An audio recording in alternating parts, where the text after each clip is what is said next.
Hey everyone, welcome back. And this is my review of Galilei, Donna, episode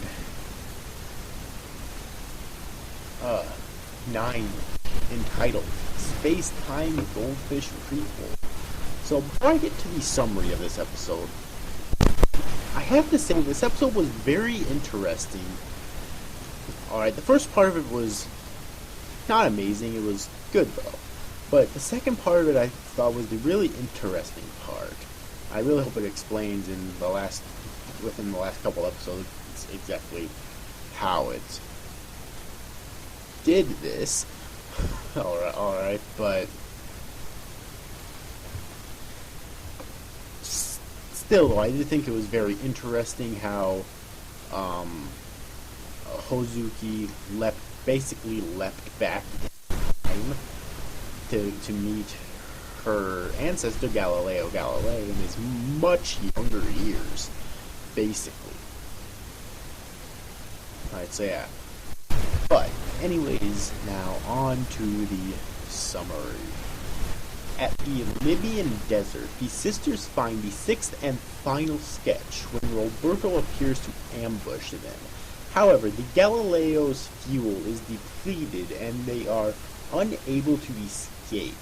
Roberto demands the sisters to surrender all these sketches along with the Galileo Tessero, claiming that the one he obtained from them previously was a fake, and in the occasion, Anna reveals herself to be working under him and that she was the one who emptied the Galileo's fuel tank. However, when the black Ganymede appears to rescue the girls, Anna betrays Roberto and reveals that the fuel was not thrown away but stored inside the ship and urges the sisters to escape. However, both of the pirates and the sisters are about to be killed when Hozuki activates the real Galileo Tessero and time slows down around her before she is thrown into the past, centuries before, where she has an encounter with a youngster who is in fact her ancestor, Galileo Galilei himself. After having his prototype flying machine destroyed by an accident, basically the accident was Hozuki falling from the sky, falling from the dark clouds through time and basically and whatnot. Galileo realizes that Hozuki has fallen from the same kind of storm and shows her some other strange objects that fell from it. Hozuki then figures that those items were sucked by the Galileo Tessero when she activated it in Russia. However, after Galileo reveals that the storm occurs in regular intervals, he and Hozuki join forces to create an airplane in time for the next storm and return to her proper time.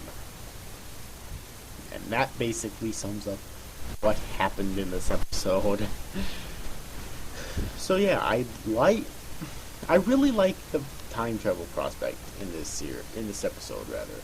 And obviously the series is not about time travel, but Hozuki going back in time, some people will say it's kind of out of place this late into the series, and it is really late too because there's only 2 episodes left.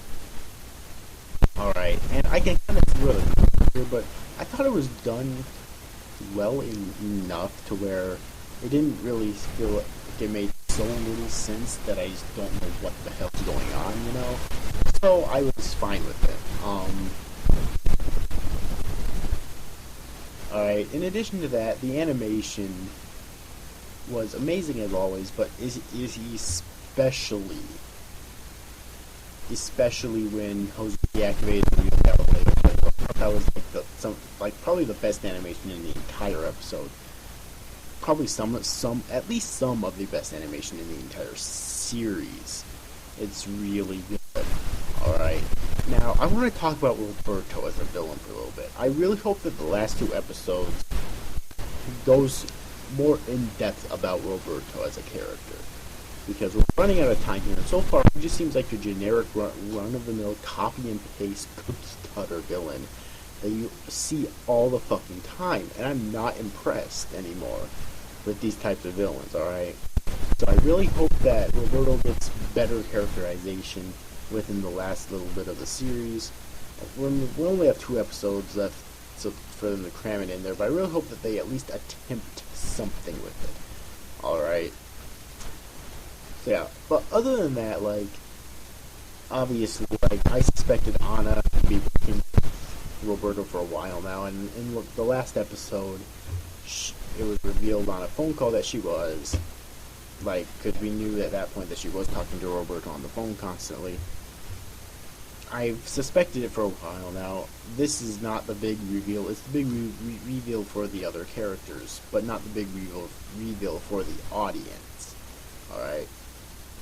And honestly, like, Hozuki even said, you know, that she knew it because she's not as oblivious as people think she is, you know. She's very keen. She's able to take signals and whatnot, the signals that Anna was giving, whether they were on purpose or not, I have no clue.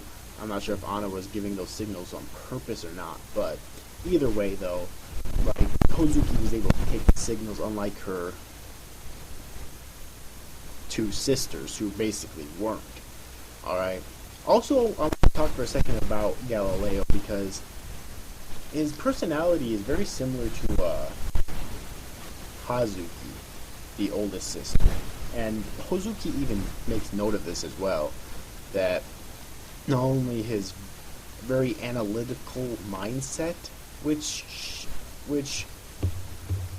Hazuki has, but also his playful and sometimes rather mean, but in a playful way, attitude towards Hozuki is very much similar to Hazuki, so, you know, that was actually really funny.